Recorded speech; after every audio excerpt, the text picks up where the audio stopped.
improvisés et des guetteurs. 5 suspects interpellés, 10 engins explosifs improvisés détruits, 3 AK-47, 3 chargeurs, un support de mitrailleuse 12-7, 14 téléphones portables, 13 motos, un groupe électrogène, un appareil de soudure, un tricycle, 4 panneaux solaires, 5 batteries récupérées.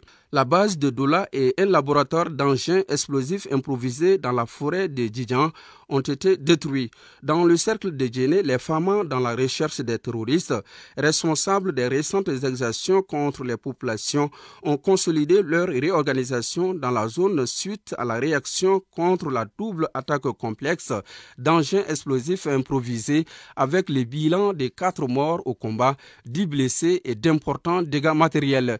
Les multiples accrochages à l'est de Djéné ont fait 4 donsos neutralisés, 2 blessés à Niala, 15 terroristes neutralisés, 17 motos détruites et d'importants matériels militaires récupérés. Une base terroriste entre Tchekobougou et Oua détruite. Dans la région de Douanza, sur la base de renseignements, des frappes aériennes ont ciblé 2 camps d'entraînement du terroriste Abou Mahama, suivi des ratissages des forces terrestres dans la forêt de Flasséré, secteur de Douna, faisant 29 terroristes neutralisés, dont 17 combattants et 12 jeunes recrues, y compris des enfants soldats en formation. 30 terroristes blessés, dont certains très graves, acheminés en soins dans 2 localités sur la ligne frontalière. 37 AK-47, 12 OPI, 23 motos, 3 caisses de munitions, 2 véhicules, 12 talkie-walkie détruits. Dans la poursuite des reconnaissances offensives, la patrouille et la fouille des forces terrestres à Douna ont fait 10 terroristes neutralisés à la sortie du village, 3 AK-47, 2 carabines chinoises et 5 fusils de chasse récupérés. Dans le secteur de Boni, des actions ciblées ont visé un groupe de 5 terroristes, dont 2 importants chefs en cours d'identification par les services spécialisés. L'état-major général des armées s'incline devant la mémoire des morts, présente ses condoléances aux familles et souhaite un prompt rétablissement aux blessés. L'état-major général des armées rappelle que le respect des droits de l'homme, de même que le droit international humanitaire, reste une priorité dans la conduite de ces opérations. Écoutons les réactions de la population sur la décision des autorités de la transition de retirer le Mali des instances du G5 Sahel, une réalisation de Souleymane Sidibé.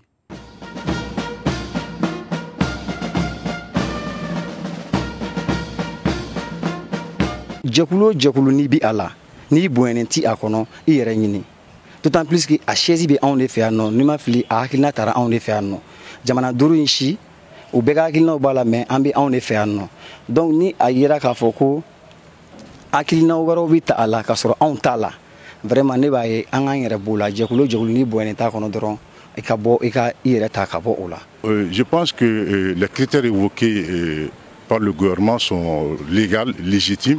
Il justifie pleinement la décision du gouvernement. J'adhère personnellement à cette décision. Je peux même dire que le gouvernement a tardé un peu de prendre cette décision. Je considère les G5 Sahel comme un allié de la France. Et il ne manque pas l'opportunité, il ne manque pas l'occasion de s'en prendre au Mali, d'essayer de freiner l'ambition aujourd'hui de la transition dans la lutte contre le terrorisme, sur leurs projets de développement. Et moi, je pense que c'est une très bonne idée. D'ailleurs, on a même eu vraiment du retard pour leur retrait, pour faire le retrait. J'apprécie sa juste valeur, hein, parce que le pays sait ce qu'il fait. Et nous avons parfaitement, je pense que les autorités ont parfaitement raison de se retirer, parce qu'on ne peut pas être pour une chose et son contraire. C'est une bonne initiative et c'est une bonne décision de faire retirer le Mali dans les G5 Sahel. Parce que le G5 Sahel, si je comprends bien, il est commandé par les Français. Donc, vraiment, si nous sommes dans les G5 Sahel, forcément, on va exécuter les décisions des Français.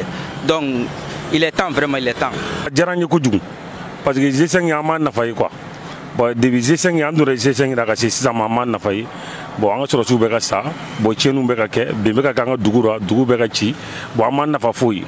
Bon, on a sorti le Sinju et le Kolo, la Baraminke, vraiment, on a fait, moi, G5.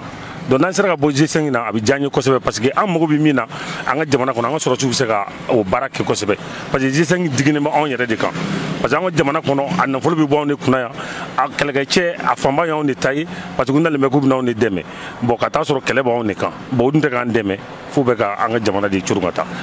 an ka ɲɛmɔgɔ minnu bɛ yan an b'olu kɔ n'u ye fɛn fɛn kɛ jamana in kan bi an bɛ yɔrɔ min na i b'a sɔrɔ an ka hɛrɛ de b'o la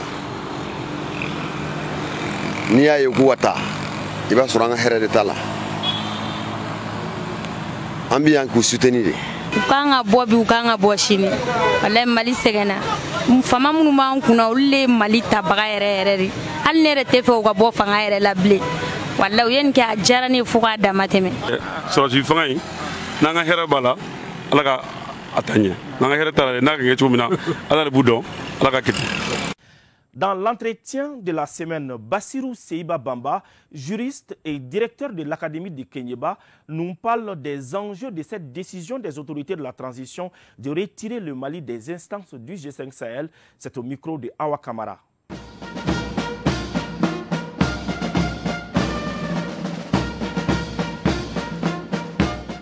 Alors, maintenant que le Mali s'est retiré du G5 Sahel, quels sont les défis et les perspectives qui se présentent au pays? Le défi, c'est, il a dit dans son communiqué, que toutes ces tentatives visent tout simplement à isoler le Mali, à isoler les autorités maliennes, à isoler même la nation malienne. Mais les plus hautes autorités ont été claires là-dessus. Ils ont dit que le danger, c'est de tomber dans ce piège qui consiste à nous isoler.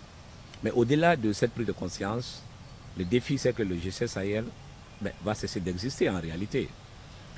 Mais la lutte pour l'intégration, la lutte pour protéger en tout cas les différents États, surtout l'État malien, cette lutte reste toujours d'actualité. Sachant que le G5 Sahel a été créé par 5 pays de l'espace sahélo-saharien, dont le nôtre, le Burkina Faso, la Mauritanie, le Niger et le Tchad, qui sont les pays voisins.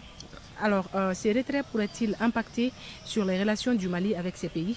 Je ne pense pas que le retrait du Mali du G5 peut impacter les relations bilatérales entre le Mali et ses pays voisins. D'abord, le voisinage nous a été imposé par l'histoire et la géographie. Aucun de ces pays, de ces 5 pays, n'a choisi son voisin. C'est l'histoire, la culture, la géographie qui nous ont imposé, n'est-ce pas, cela. Et toute intégration vise quoi? Vise la pacification du bon voisinage, vise le règlement pacifique, n'est-ce pas, des différends.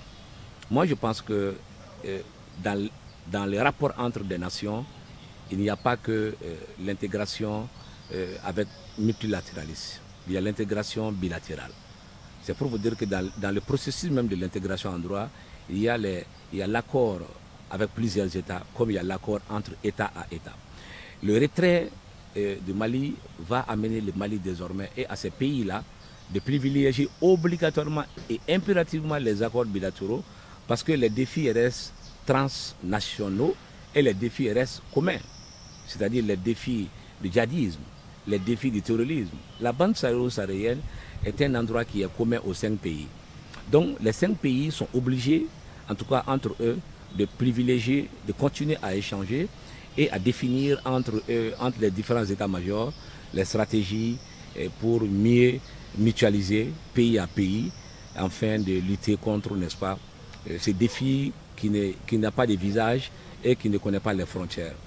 Quand le mal qui vous est imposé ne connaît pas de frontières, il est obligatoire pour les dirigeants d'entreprendre aussi des solutions qui ne connaissent pas des frontières. C'est pour cela que moi je reste convaincu que le Mali reste toujours un pays ami et frère des autres 5 pays et qu'ils vont réfléchir à une autre stratégie adaptée mais qui va faire des résultats. Parce que réellement, il faut dire que le G5 Sahel, en réalité, le bilan est peu flatteur. Nous arrivons à la fin de cette émission. Merci de l'avoir suivi. Un grand merci à toute l'équipe de réalisation. Je vous donne rendez-vous la semaine prochaine, même heure, même chaîne, Inch'Allah.